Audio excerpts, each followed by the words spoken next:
नमस्कार,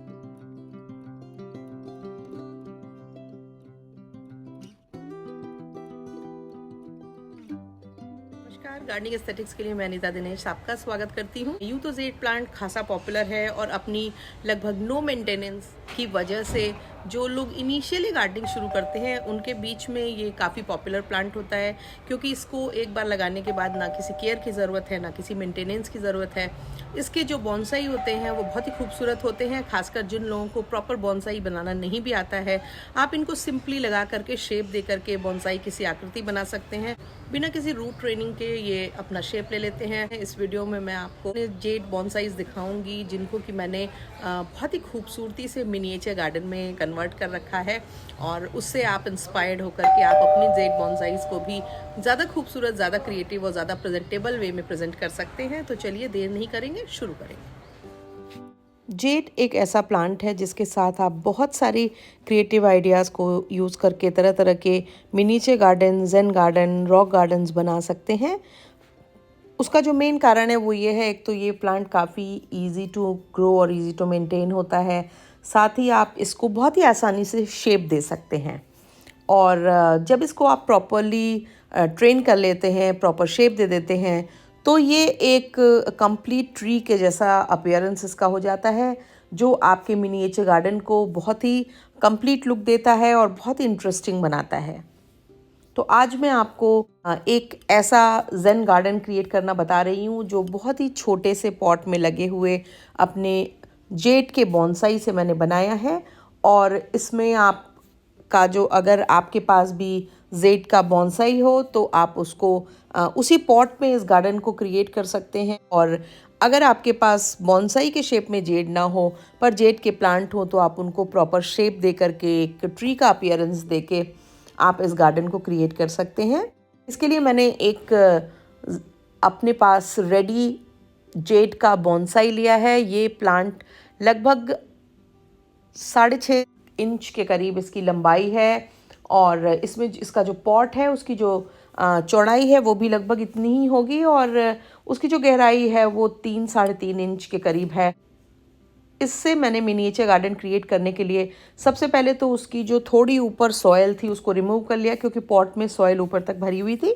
तो मैंने उसको रिमूव करके और फिर थोड़ी सी सॉयल कम कर ली, सो दैट कि मैं इसमें अगर कुछ रॉक्स रखना चाहूँ, पेबल्स वगैरह रखना चाहूँ तो उसमें स्पेस मिल जाए। अब इन सब को रिमूव करने के बाद मैंने सबसे पहले इसमें ये बड़ा स्लेट का ये जो स्टोन है इसका एक लंबा पीस यूज़ किया है, जिसको कि मैं जब मैं बुद्धा जी की स्टैचू लगाऊंगी उसके पीछे मैंने प्लेस किया है, सो दैट कि ये व्यू कटर का काम करेगा और आपको जो जो स्टैचू है उसको उभारेगा, प्रोमिनेंट बना देगा। और इसको लगा देने के बाद फिर मैंने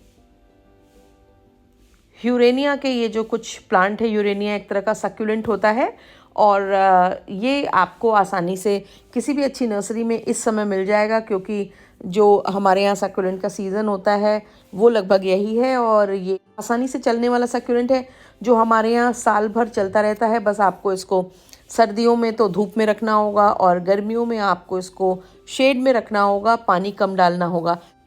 बात तो बहुत ज़्यादा ध्यान रखने की होती है कि जब आप मिनिएचर गार्डन बनाएंगे तो उसमें जो प्लांट्स इस्तेमाल करिए वो वैरायटीज़ एक दूसरे के संग क्लैश ना करती हों, क्योंकि कई बार आप रेगुलर ये नहीं कर सकते कि एक पोर्शन में पानी डालें, एक में नहीं डालें। तो प्लांट वैरायटी वो चूज़ करें जो एक दूसरे को कॉम्प्लीमेंट करती हो, ताकि आपका जो गार्डन है वो लंबे समय तक मेंटेन रह सके। अब मिट्टी को, यूरेनिया के प्लांट्स के ऊपर की मिट्टी को अच्छे से दबा करके और उसको, उसकी रूट्स को मिट्टी के अंदर जाने देंगे।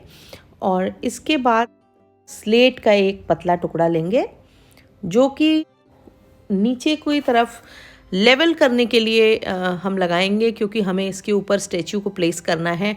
और स्टैचू अगर हम नीचे लगाएंगे तो हम जब पानी डालेंगे तो वो पानी के छींटों से और मिट्टी से गंदी होने लगेगी। लगभग 3-3.5 इंच की चौड़ाई वाला एक राउंड पेबल लेंगे और इस पेबल को अच्छे से ग्राउंड पर प्लेस कर देंगे, क्योंकि हमारी स्टैचू हम इसी के ऊपर प्लेस करने वाले हैं। इसलिए ये ध्यान रखें कि जो पेबल हो वो ऊपर से थोड़ा फ्लैट हो, बहुत ज़्यादा गोलाकार ना हो, सो दैट कि आपकी जो स्टैचू है वो वॉबली ना हो, वो हिले ना। अब मैंने इस तरह से इसके ऊपर स्टैचू को प्लेस कर दिया है। और स्टैचू को प्लेस करने के लिए अगर आपको लग रहा हो कि थोड़ा बहुत भी वो हिल रही है तो आप एक डबल साइडेड टेप को यूज़ करके इसको उसके ऊपर चिपका सकते हैं। और आजकल आपको आराम से ई कॉमर्स साइट पर डबल साइडेड सिलिकॉन टेप्स मिल जाएंगे जो वाटरप्रूफ होते हैं और पानी पड़ने से भी उनके ऊपर कोई असर नहीं होगा। अब इस तरह से अच्छे से चेक कर लें कि आपकी स्टैचू प्रॉपरली उस पर सेट हो गई है, हिल तो नहीं रही है।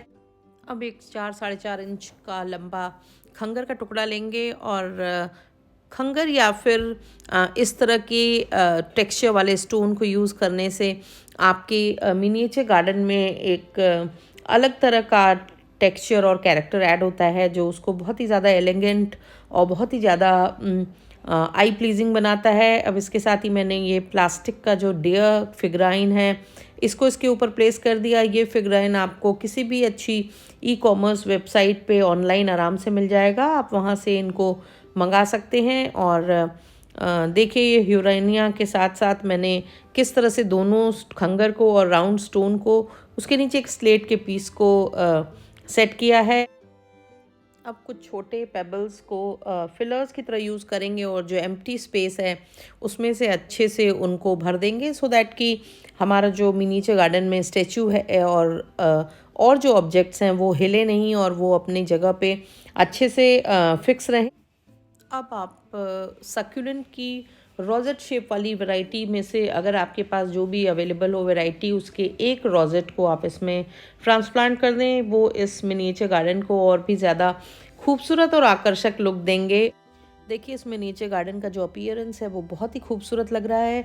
बहुत ही कम समय में और बहुत ही कम सामान में बना करके मैंने इसको तैयार किया है और इसकी जो अपीयरेंस है मिनिएचर गार्डन की, ऐसा लग रहा है जैसे बुद्ध जी बोधि वृक्ष के नीचे बैठे हुए हैं और बहुत ही सीरीन, बहुत ही स्पिरिचुअल इसकी अपीयरेंस है। आप इसको अपने मेडिटेशन रूम में, आप इसको अपने टेबल टॉप पे, अपने लिविंग रूम में, अपनी बालकनी में, अपने गार्डन में कहीं पर भी रख सकते हैं। आप चाहे तो इससे इंस्पायर होकर के एक बड़े बैनियन ट्री को के बॉन्साई को यूज़ करके एक बड़ा मिनिएचर गार्डन भी क्रिएट कर सकते हैं जिसको आप अपने गार्डन में सेंटर पीस की तरह यूज़ कर सकते हैं। तो आप भी इसको अगर अच्छा लग रहा हो तो आप इसको बनाएं। बेसिकली क्रिएटिव सेटिस्फैक्शन जो होता है वो लाइफ में मुझे लगता है बहुत इम्पॉर्टेंट होता है, क्योंकि जब आप किसी भी तरह की क्रिएटिविटी में इंडल्ज होते हैं, उसमें पूरी तरह से इन्वॉल्व हो जाते हैं, तो क्रिएटिविटी भी एक तरह का मेडिटेशन होता है जो आपको तमाम तरह के विषय विकारों से जो है वो अलग करता है।